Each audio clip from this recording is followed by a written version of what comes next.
Hello, and welcome to Breast Cancer Conversations, a podcast brought to you by survivingbreastcancer.org. I'm Laura Carfang, breast cancer survivor and founder of survivingbreastcancer.org, a nonprofit organization providing community, education, and resources to empower those diagnosed with breast cancer and their caregivers from day one and beyond. Hello, my friends, and welcome to another episode of Breast Cancer Conversations.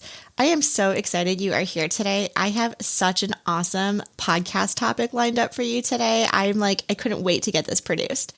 But before we get started, I want to make sure you know about all of the amazing free programs and content available to you. So thank you for tuning in. If this is your first time listening, welcome to Breast Cancer Conversations. I am so glad you are here. We are made possible by the nonprofit survivingbreastcancer.org. And so if you hop on over to the website, survivingbreastcancer.org, you'll be able to subscribe to our weekly newsletter. Our weekly newsletter comes out in English every Monday and also in Spanish every Tuesday. We offer programs in both English and Spanish and hope to be expanding into other languages very soon. And you can hop on over to the App Store or wherever you get your apps, whether you are on an Android or on an iPhone, and search for survivingbreastcancer.org to download our digital app 100% free and stay connected with our community through live chats, forums, on-demand meditations, RSVP for all of our programs and events, etc. So it's really just a great tool at your fingertips. I am so fortunate and thankful for our guest today. I am joined with Dr. Kumar as well as Jenni Davis. And for those of you who don't know Jenni Davis, she was the first recipient in the world to receive the triple-negative breast cancer vaccine. Well, the vaccine itself is still, at the date of this recording, still in its preliminary clinical trial phases. It is so cool to be able to talk to Jenni and Dr. Kumar and learn more about this novel breakthrough. Dr. Kumar has been an inventor, founder, director, and CEO of several technology enterprises, both public and private. Dr. Kumar is currently chairman and CEO of Anixa Biosciences. He received his AB in chemistry from Occidental College. After graduating from there, he went on to Stanford and Caltech, where he received his PhD, and followed that with a postdoctoral fellowship at Harvard. I am also joined with TNBC survivor Jenni Davis. Jenni is a nurse, wife, and mother who has undergone chemotherapy, radiation, and a double mastectomy. As mentioned earlier, Jenni was the first recipient in the world to receive the triple-negative breast cancer vaccine through the Cleveland Clinic. Welcome to the conversation. I'm a trained scientist that has been working in the biotech industry for the last 25 years. I'm calling in from California, which is where our company Anixa Biosciences is located. We partnered with the Cleveland Clinic in 2019 to help take this breast cancer vaccine technology that's been under research for the last 2 decades out of the clinic, out of the laboratory into human testing, and we are in the early stages of doing that testing. And so far, the data looks good. And as you noted, this vaccine is designed to prevent recurrence of breast cancer in breast cancer survivors, and eventually prevention of cancer onset in women and men who have never had breast cancer in the past. Specifically focused on triple-negative breast cancer. However, we feel that this technology eventually, after successive clinical trials, will show that it prevents many other types of breast cancer as well. Thank you, Dr. Kumar. And Jenni, would you like to introduce yourself? Yes, like you said, I am a mother, wife. Brian and I have been married for 24 years, 3 adult children. I'm a registered nurse. Geriatrics was my background, and then I was the nursing director for our county health department for 5 years, and then that was right when I was diagnosed with triple-negative breast cancer at the age of 41. Finished up treatment close to my 5-year anniversary. Congratulations. That's a big milestone. It's a big milestone. And so very thankful to Anixa and Cleveland Clinic for coming together and rolling out this vaccine. And I'm excited about where it's headed and the possibilities for sure. Absolutely. And before we dive into kind of the nitty gritty about the vaccine, a little bit about your own breast cancer story and journey. Were you treated always at Cleveland Clinic, or was that, because of the vaccine opportunity and the trials there? No, I didn't know about the vaccine when I was diagnosed. When I was, like I said, I was 41 when I was diagnosed. And I live about 2 hours from Cleveland Clinic. So I went to a local facility. I had first found a lump in my left breast in February of 2018. Had a mammogram, ultrasound, biopsy, and that biopsy actually came back negative. Knew something wasn't right, kind of continued follow-up locally. And then finally in September of 2018, they repeated the biopsy and it came back as triple negative. So it was at that time that I decided to go to Cleveland Clinic, because that's about 2 hours from my home here, but definitely, a hospital that's very well known. And so I was just looking for that type of care and found the most perfect team up there. That they were wonderful. So had my first appointment up there in October, right around the 1st. And then my first chemo treatment was on October 15th. Okay. And so you had the neoadjuvant chemotherapy. So again, having chemotherapy before any surgery or other types of treatment. And so Yes. do you remember what type of chemo treatment you were on? Oh, I had 4 rounds of adriamycin. And then I went into Taxol. It was supposed to be 12 rounds of that, but I ended up having to cut that a little bit short. I only completed 7 rounds of that due to the side effects, which I know for me, it was very scary because I did not want to stop. I was in the mindset that, I have to have this to beat this, so to speak. And so it was terrifying for me to stop. But my oncologist, Dr. Montero, it was neuropathy that was kind of getting me, both in the hands and the feet. I wasn't able to button my shirt and open pop lids or the can opener. Wasn't able to really do any of that. And I was really starting to feel it in my feet. And I remember specifically seeing my doctor, telling him a little bit of this. And he said, I think we should stop. And I didn't want to. I was like, no, let's not. Let's try one more. And he really said to me, Jenni, I am here to help you and not hurt you. And if we don't stop this, you could end up in a wheelchair for the rest of your life. And I don't want that for you. I'm not here to do that to you, to hurt you in any way. So we did one more. And the next time I went in the next week for my appointment, he came in and he said, well, and I said, well, it's just a little worse. And, with his guidance, I said, okay. But at the time I was terrified that. Of course. I mean, you want to do everything that you possibly can. I completely relate to that. And I know a lot of our listeners do as well, which is why I love getting to some of the ins and outs, I guess, of our treatment, right? Because I know someone who's listening was like, oh my gosh, I'm on Taxol, or oh my gosh, I have neuropathy too. And so to kind of bridge those gaps that no one is alone in going through all of this, I was on Taxol as well. And I remember my nurse coming in, my chemo nurse, and was like, every week was like, can you still button your shirt? I was like, am I not going to be able to? Is that a thing? I was surprised at some of the questions that they were asking me. Yeah. And so after that, then you ended up having surgery and radiation? I did. I had a double mastectomy shortly after that on March 7th. At the time, then they did put the expanders in, and then went on to 26 rounds of radiation. Okay. And you're approaching your 5 years right now. I am. I am.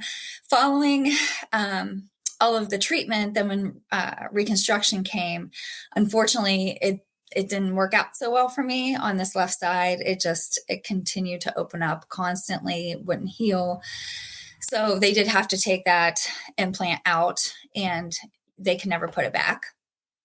I could choose to have, the flap surgery, but after going through everything that we go through, and then, it's when they told me it was 3 to 5 days in the hospital, with that surgery. For the mastectomy, I was not in there for I was in there for 24 hours max. When I had my kids, I was in the hospital for 24 hours max.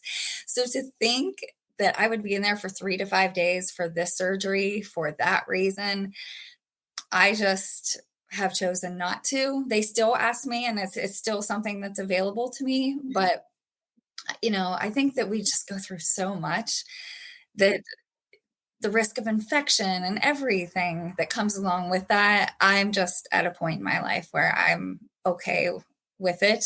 I mean, there are days that I'm not okay with it. I mean, I was 41, so body image is huge.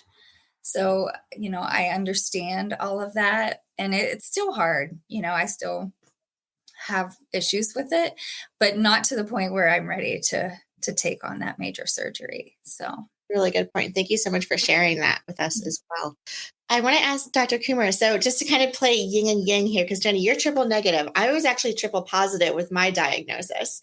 And so I was, on the opposite end, being able to, have all sorts of targeted therapy. I was HER2 positive. I was also able to be on aromatase inhibitors as well as tamoxifen. And I am also between that like 5 and 7 year time frame where we're trying to figure out how long we should be on this in terms of the pros and cons and the risk and the harm, right? So especially being young women like we are, we need to worry about bone health. We need to worry about all sorts of longer term side effects, I think, that come with a breast cancer diagnosis. So Dr. Kumar, if I could ask you, if you could give us a little bit of context around triple negative breast cancer and how that is so different from the treatment options that are available for triple positive or hormonal driven breast cancers. Yeah. In the current paradigm, we classify breast cancers based on certain proteins that exist on the cells, on the cancer cells. And the three that we focus on most are receptors for hormones, progesterone and estrogen, and the third protein, which is a growth factor, which is called HER2/neu. And most cancers have one or more of those three proteins. As you noted, you had all three of them. Triple negative is one where you have none of those proteins on the cells. One of the benefits, well, first of all, it's hard to talk about benefit for cancer, but if you have some or more of those proteins, you can address the cancer with various drugs that target those proteins. As you noted, in your case, all three were targeted. If you have triple negative breast cancer, there's really nothing out there that targets in a targeted therapy today. And as a result, triple negative, which also happens to be the most lethal form of cancer and most aggressive and the type of cancer that results in the most recurrences, really doesn't have a lot of good therapies. Now, even when I say good therapies, those therapies still have side effects. The whole process is brutal, as Jenni noted. The process of neoadjuvant therapy, as well as the surgery and the side effects of the surgery, and then post-surgical therapy. The whole process is very brutal. The beauty of a vaccine, if a prophylactic vaccine, is that we could probably, if it works in clinical trials, we want to just give women the vaccine and they never have to go through that process. That's the vision for what we're trying to do. Amazing. So providing more options for people, having people not just live longer, but hopefully never having to go through a breast cancer diagnosis. That's right. So that's amazing. And so tell me a little bit about how you got involved with the Cleveland Clinic and the development of this vaccine and where we are in terms of the clinical trials. Well, I met Vincent Tui, who was the inventor of this technology. He's an immunologist, not an oncologist. He came at the problem from an immunological standpoint, and that's why this vaccine approach is a little bit different than other approaches that have been tried in the past. I met him a few years ago, and unfortunately, sadly, Vince has passed away a few months ago at the age of 74. So unfortunately, he's not going to see his vision come to fruition, but he did see it get into clinical trials, human testing. Vince and his laboratory had been working on this technology for about 20 years at the Cleveland Clinic. And we got involved, and I saw his vision. He and I clicked scientifically, and we said, let's take this out and let's commercialize this. Let's develop it. Let's get it into human testing, and then let's get it out there for women and a small number of men that also get breast cancer, and let's just change the world. So we partnered with the Cleveland Clinic in 2019, and we've been working with them in a very fruitful manner, and we hope to maintain that partnership throughout the process until this vaccine is available for women. Yeah, absolutely. I hear a lot from our members in our breast cancer community, right? Where it's kind of this double-edged sword where it's like, oh, it's great that you are like ER positive and you can be on, tamoxifen or letrozole or all these things. And you're like, yes, but the side effects that I have, et cetera. And I'm like, it's so lucky that you don't have to do that. And they're like, yes, but I'm so nervous because there's nothing else for me, right? It's kind of this like, again, this yin and yang idea of like we're all dealing with a breast cancer diagnosis and the grass is never greener. But Jenni, I would love to ask you. So, you go through this entire process, you're cleared, what's next for you? And then at what point did you get offered the opportunity to be part of this trial? Excuse me. So yeah, went through all the treatment, just going for my regular follow-up visits, and my nurse practitioner, Annie, I had been asking, if there was anything out there, if there was anything coming, and she had mentioned the vaccine, but it wasn't ready. So at each appointment, they would say, well, it's just not quite ready. It's just not ready yet. And so one day, and this is how it happened, I went into my appointment and they said, it's ready. And we think you would be a really great candidate. But there is some really strict guidelines that with the trial, one being you could not be more than 3 years out from your first dose of chemo. So my appointment was in September. My first chemo treatment was October 15th.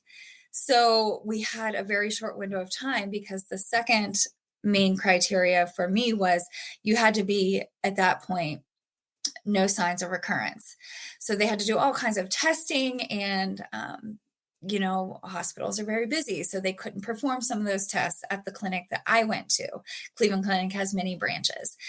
So I was traveling around to all these different branches, getting everything done that I needed, and then got the call that it was all clear and that I qualified for the trial. And my first dose was on October 19th of 2020. No, 2021. I'm sorry.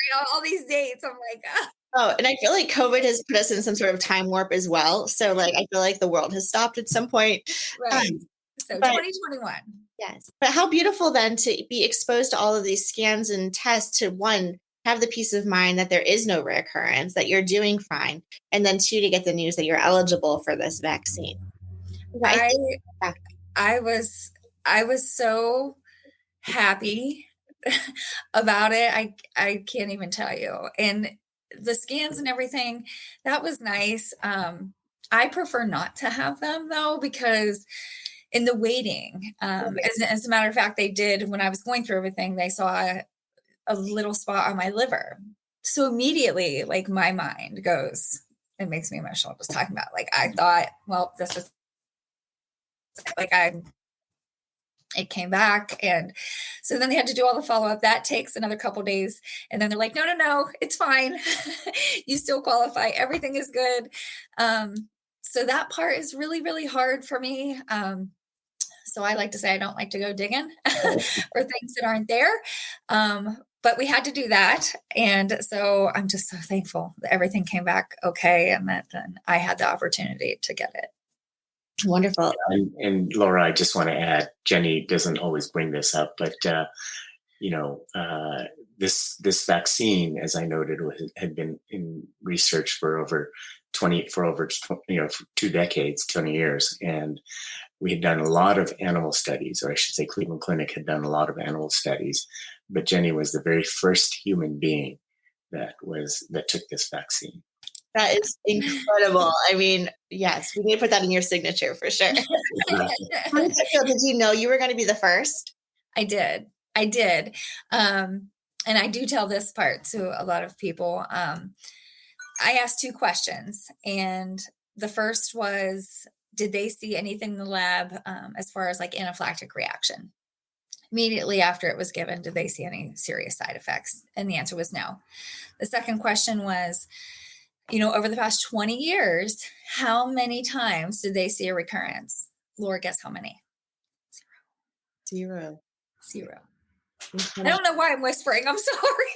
No, it's amazing. I mean, yeah. 0. Okay.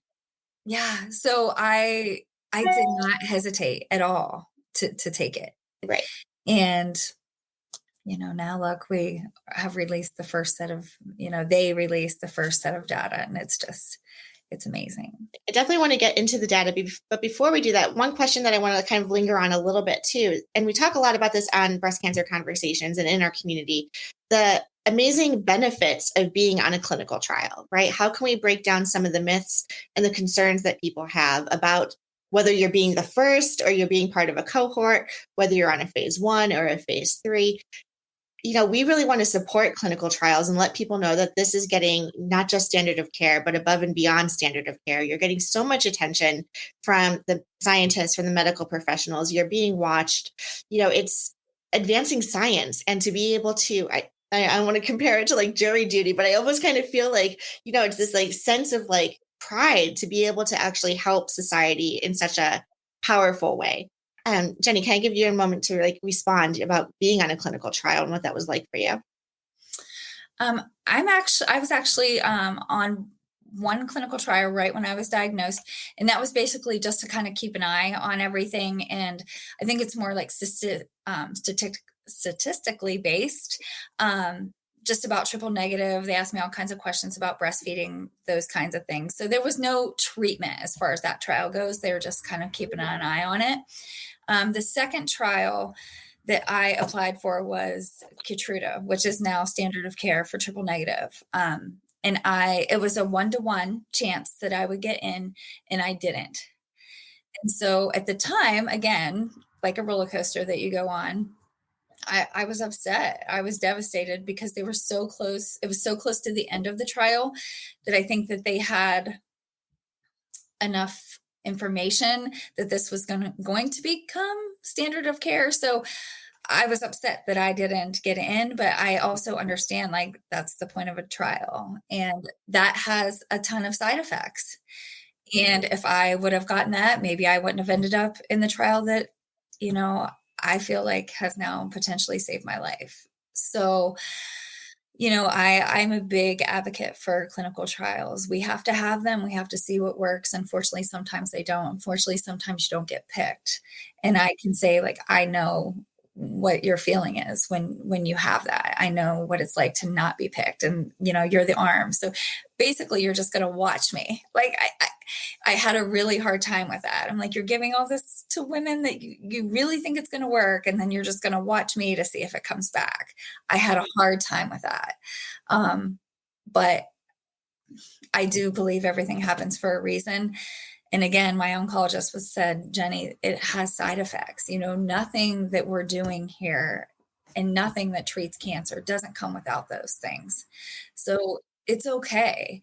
And the fact that you've agreed to be a part of it and just, let us observe, he said, it's huge and we have to have those things. So I'm a huge advocate for clinical trials. I mean, they're so important.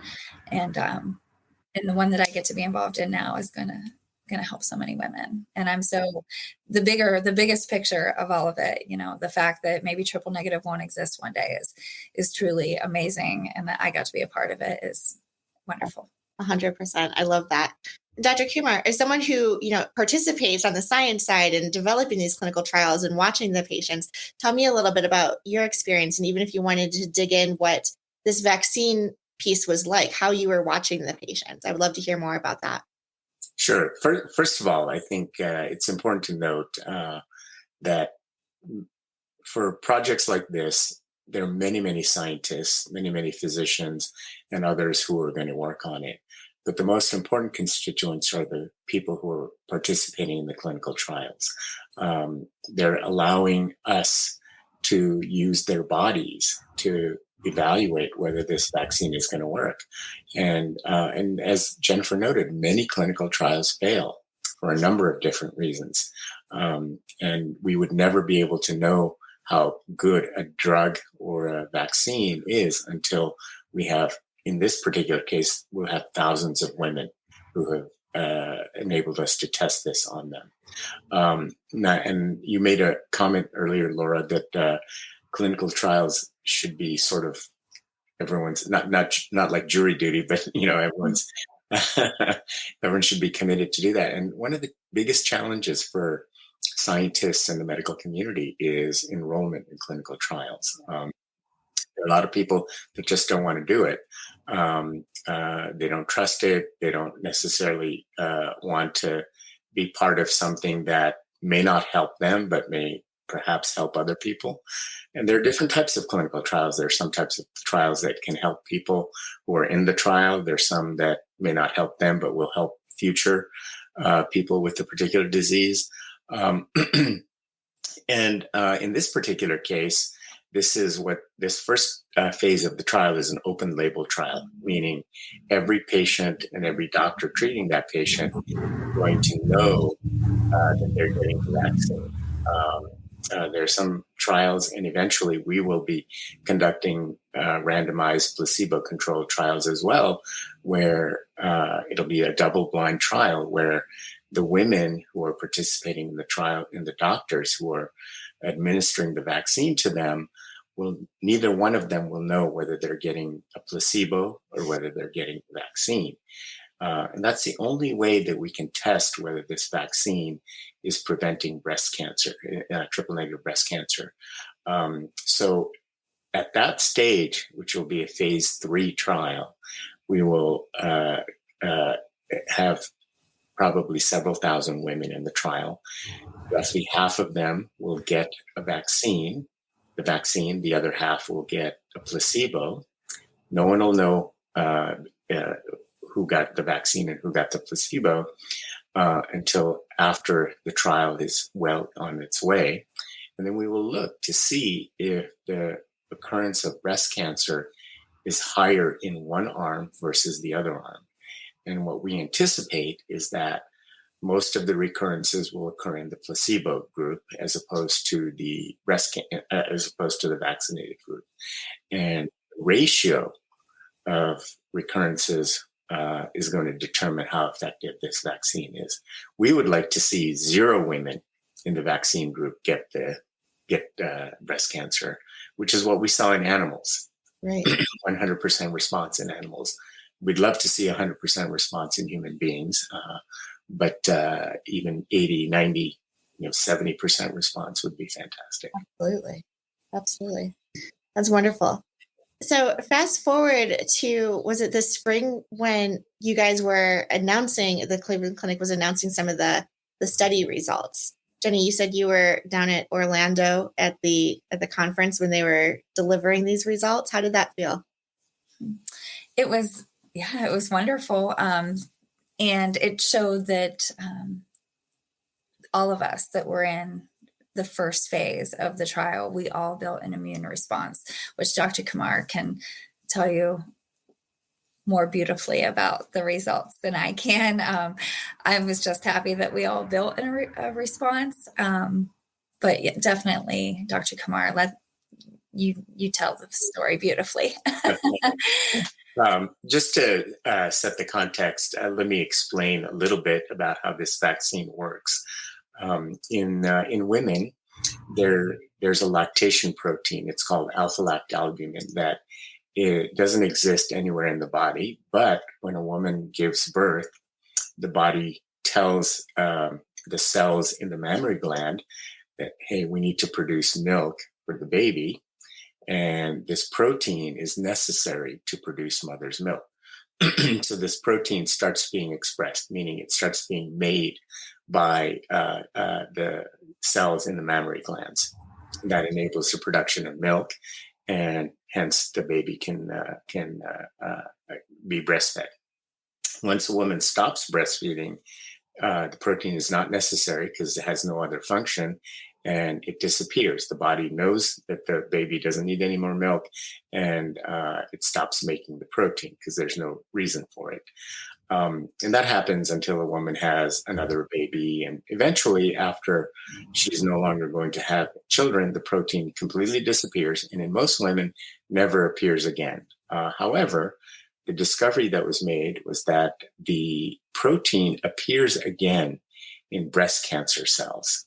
So even though a woman is no longer lactating, the breast cancer cells, and by the way, any kind of cancer cells don't follow the rules, and breast cancer cells in this particular case are producing that protein again.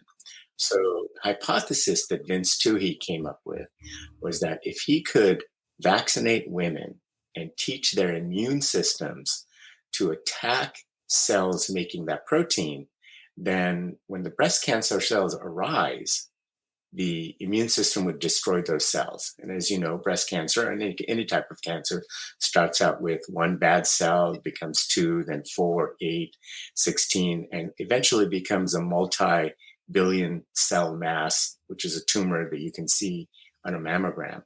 But Vince's hypothesis was that if the immune system is ready to destroy those cells as they arise, the immune system will destroy those cells at the earliest stage, 4 cells, 8 cells, 16 cells, and the cells will never have a chance to become a tumor. So that's the the underlying hypothesis. And he did a lot of work. He and his lab did a lot of work to verify that hypothesis in animals. And as I noted earlier, the animal response was 100%. Spectacular response, because in biology, you never see anything that's 100%, and whether it's in animals or humans. Now, animals are a little different. They all sit in the same cage. They all get fed the same food. They all have the same stress levels. Human beings are different. And so we're looking forward to seeing if we get 100% response in human beings. And so the phase 1 study is designed to determine, number one, we want to make sure the vaccine is safe. It doesn't have it doesn't produce any issues with any organ issues, any systemic issues.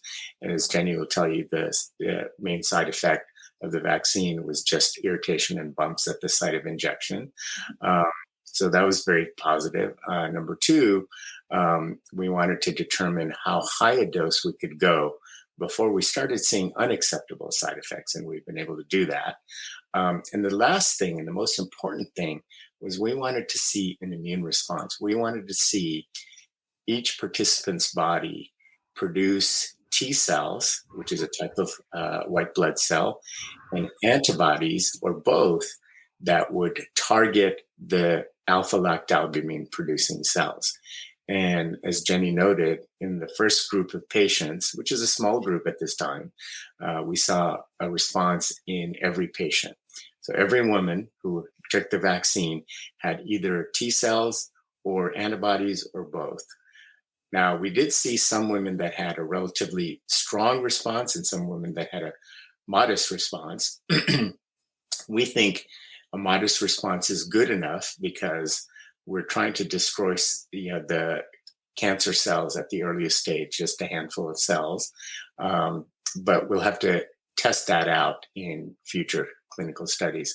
But we were very, very pleased that we saw an immune response in women, and we saw the immune response at even the lowest dose, which is the dose that Jenni got, as well as the higher doses. So we're very, very pleased. One of the major scientific concerns, and maybe this is getting a little bit too technical, one of the major scientific concerns has always been, will the body produce an immune response against an endogenous protein? When we think of vaccines, we think of vaccines for infectious agents like polio or more recently COVID. In those cases, the protein that the vaccine is targeting comes from outside the body. It's from a virus or from a bacteria. And so in those cases, it's not, it's relatively easy, with some notable exceptions, that the body is able to produce an immune response against what we call as non-self, something that is not human. In this case, this is alpha-lactalbumin, which is a human protein, which all women who are lactating produce. And so we were concerned about whether the human immune system would develop an immune response against that protein. There are mechanisms that exist in our bodies to make it difficult for the immune system to target our own cells, our own proteins. If they do, then you have what's known as autoimmune disease. So you didn't want to create that in a human being, except against this one protein, which in a person who is no longer going to have children, only time it should appear is when she has cancer. And so we wanted to, see if our bodies would produce that immune response. And we were pleased that every one of the women who got the vaccine produced that immune response. Congratulations. I mean, so exciting. And thank you so much, Dr. Kumar, for taking us on that deep dive of not only what the vaccine is, but then how it's been kind of manifesting in practice with patients who are eligible for this vaccine. And of course, I go deep fast. Like I now have like a million questions to ask you after that little synopsis. But let me start with organize my thoughts a little bit. So Jenni, so you got this vaccine, and then as Dr. Kumar was mentioning, you had very little side effects. Can you just tell me a little bit more? Because I think that's one of the things we're always concerned about is like, what are the side effects? And sometimes it affects people differently, right? So what was your experience? The vaccine is given 3 doses, 2 weeks apart. And the only side effect that I had and still have are just small lumps at the injection sites. That is it. They did lab work prior to every injection, and then 2 appointments following that. They did lab work, and then that's how they were able to come up with the data that Dr. Kumar just explained. Mm-hmm. But as far as other side effects, I have nothing. And from what I understand, I haven't spoken to any women, of course, that have received the vaccine, but none of us have had anything major. That's amazing. So it's, amazing. A huge success. So what is next in terms of, the next steps with this vaccine, future clinical trials? I think we have a very captive audience as well. I know, Dr. Kumar, you were mentioning how challenging it can sometimes be for recruitment, but this can just be another avenue, one for, advocacy and letting people know that this could be something that they ask their oncologist about, their nurse navigators about. But what happens next? What's on the horizon for us? Well, so far we have treated 15 women in the phase 1A trial, and I'll talk about what 1A and 1B is in a moment. We will do about 24 women in that trial, so we're going to finish that up. And then we're going to go on to what we call a phase 1B trial. And this is a very unique trial that ordinarily you can't do with cancer trials.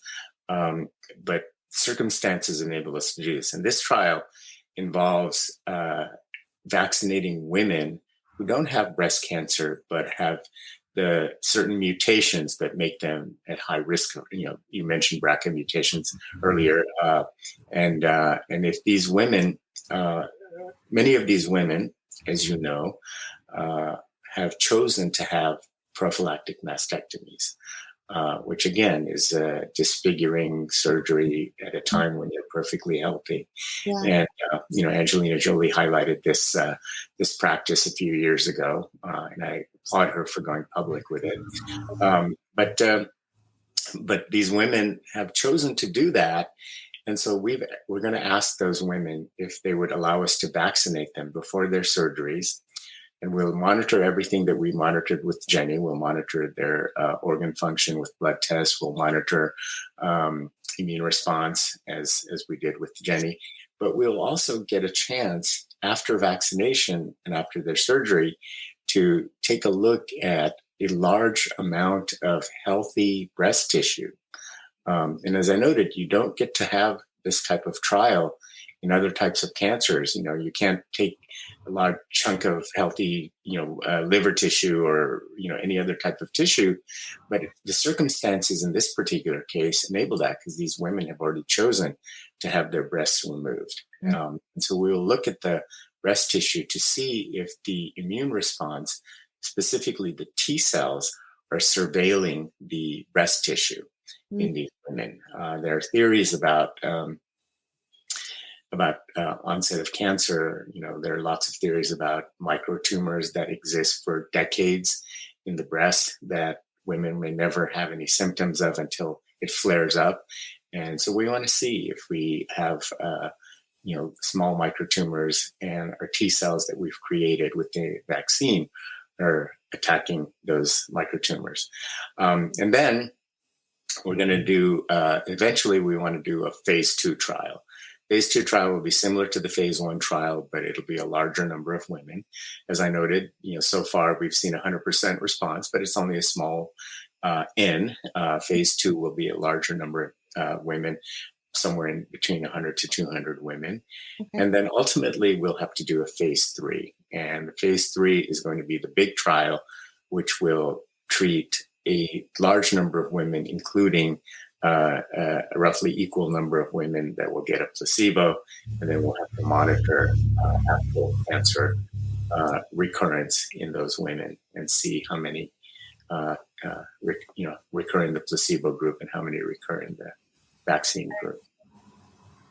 And so one question that you sparked my curiosity about, so for these women who may carry a genetic mutation and are opting for a prophylactic surgery, we wouldn't know because they don't have cancer if they are triple negative or what any sort of tumor characteristics would be because they don't have cancer, right? They're taking these steps. Can you tell me a little bit about how this vaccine then, just to help me unpack a little bit about that? So the idea is that it would attack these the lactate cells if there was presence of these microtumors. Am I understanding that correctly? Yeah. So first of all, a large percentage of women that have these mutations end up getting triple negative breast cancer. Okay. And some get other types, but mostly it's triple negative. And secondly, the vaccine, even though we're focused on triple negative breast cancer, because that's the breast cancer for which we know the most regarding the alpha-lactalbumin expression, we believe this vaccine will work on other types of cancer as well, because we believe, even though we have not done comprehensive studies yet, that other types of cancers, breast cancers, also produce this protein. So we'll be targeting all of them. Now, within this breast tissue, if there are microtumors, what we'll see is an aggregation of white blood cells. What we hope to see is an aggregation of white blood cells near those tumors, because those white blood cells are destroying those cancer cells. It's possible that some women might have microlactation foci as well.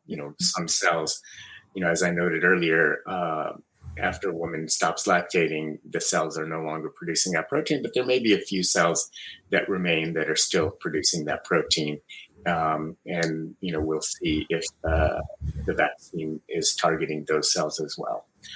So this is an important study because we're going to learn a lot, not only about how this vaccine works, but perhaps how breast cancer develops. Yeah.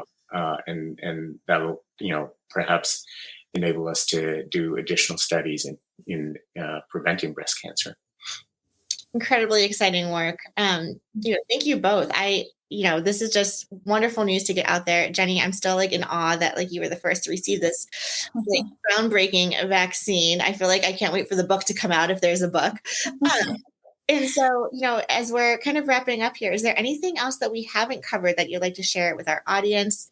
And then lastly, I want to make sure that our listeners know how to get a hold of you or where to find out more information. I'll link to everything and linking to the Cleveland Clinic and any websites that you would like to share as part of our blog and show notes of the podcast. But anything last concluding remarks, Jenni?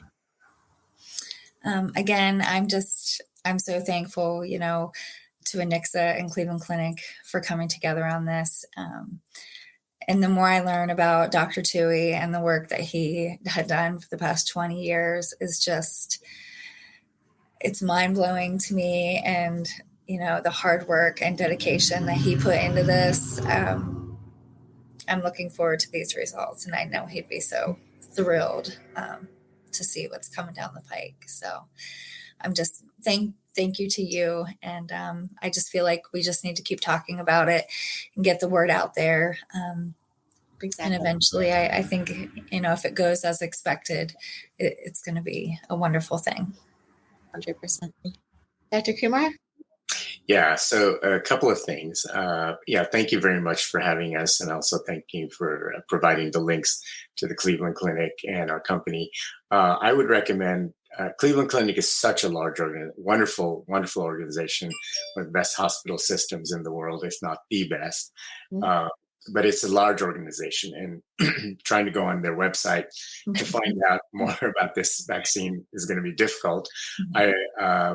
But people are certainly welcome to do that. I also recommend that people come to our website if they can. We will be issuing press releases as this trial expands. At the current time, participants have to go to the Cleveland Clinic, because that's the only site where we are conducting the trial. Eventually in phase 2 and then phase 3, we will have multiple sites in the United States as well as internationally. And so people can go to our website, keep track of what the press releases that we're putting out that will enable them to understand where the trial sites are and if they want to participate. And then the last thing I want to say, just Laura, is, I'm a scientist and I'm an optimist, and I've done a lot of work in science and developed a number of technologies that have impacted human health. This is perhaps the biggest thing that I've worked on. And if I can dream for a moment, we're focused on triple negative breast cancer. And if this vaccine works as well in a larger number of women as it did in animals, we might be able to eliminate triple negative breast cancer. But we also believe it's going to work on other types of breast cancer. And with successive trials, we may one day be able to show that Vincent Tui's invention and discoveries might eliminate breast cancer as a disease. Wouldn't that be pretty amazing? Not only would it be amazing for patients, but it would be amazing because it would change the way we do change the way we do cancer research. Because not only it's not just breast cancer that we can target in this manner. We're already working on again out of Vincent Tui's lab an ovarian cancer vaccine. And prostate cancer, lung cancer, everything is on the table if we can show that this breast cancer vaccine works in a large number of women. It's a really exciting time. Oh, I love that. And I always say too, if you guys can put me out of business as a nonprofit, our work is done. So I'm right there with you, dreaming big. Well, Dr. Kumar and Jenni, thank you so much for taking the time to be on Breast Cancer Conversations, sharing your powerful stories, honoring Dr. Tui, talking about the way that our organization can help get the word out there, letting our listeners know that this is coming down the pike, and to have a beautiful rest of your day. So thanks for joining us. Thank you so much. And thank you, everyone, for listening to our show. I would like to acknowledge that all of the information on our podcast are from personal experiences and are not a substitute for professional medical advice. You should always contact your medical care team. Our podcasts are made possible because of donations from listeners like you, so please feel free to make a contribution through survivingbreastcancer.org/donate. And there are so many ways to get involved with our nonprofit and our organization, not just through listening to the podcast, but through all of our virtual programming. So you can check out all of our lineups by hopping over to survivingbreastcancer.org/events. And as always, all of our programs, services, and resources are absolutely free. Thanks again, and keep on thriving.